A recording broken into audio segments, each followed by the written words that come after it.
ഇല്ലായ്മ ഒരാളെ ജീവിതം എന്താണെന്ന് പഠിപ്പിക്കും. അത് പണമായാലും ബന്ധങ്ങളായാലും കാഴ്ചപ്പാടായാലും ജീവിത മൂല്യങ്ങളായാലും. ഇല്ലായ്മകൾ ജീവിതത്തിൽ നൽകുന്ന പാഠങ്ങൾ വളരെ വലുതാണ്. ഉള്ളതിനെയെല്ലാം ഇഷ്ടപ്പെടാൻ തുടങ്ങുന്നതോടെ ഇഷ്ടപ്പെടുന്നതെല്ലാം ഉണ്ടാകുവാൻ തുടങ്ങും. ഇല്ലായ്മയെക്കുറിച്ച് മാത്രം ചിന്തിച്ചിരിക്കുന്നത് കൊണ്ടാണ് ഉള്ളതിൽ തൃപ്തി വരാതെ മനുഷ്യൻ പുതുമയിലേക്ക് പരക്കം പായുന്നത്. ചെറിയ ചെറിയ അപൂർണതകളിൽ വിഷമിക്കേണ്ടതില്ല. ആരും പൂർണ്ണരല്ല. ജീവിതത്തിലെ ചില കാര്യങ്ങൾ പരിഹരിക്കാനുള്ളതും അനുഭവിക്കാനുള്ളതുമാണ്. അതിൽ നിന്നുള്ള പാഠം ഉൾക്കൊള്ളുവാൻ ഉള്ളതുമാണ്. നമ്മുടെ മനസ്സമാധാനത്തിന് വേണ്ടി ചെയ്യുന്ന നല്ല കാര്യങ്ങൾക്ക് മറ്റുള്ളവർ എന്താണ് ചിന്തിക്കുന്നതെന്ന് നോക്കേണ്ടതില്ല.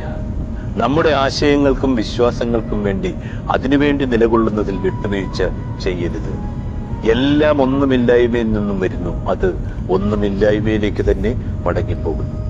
ഇല്ലായ്മ എന്നത്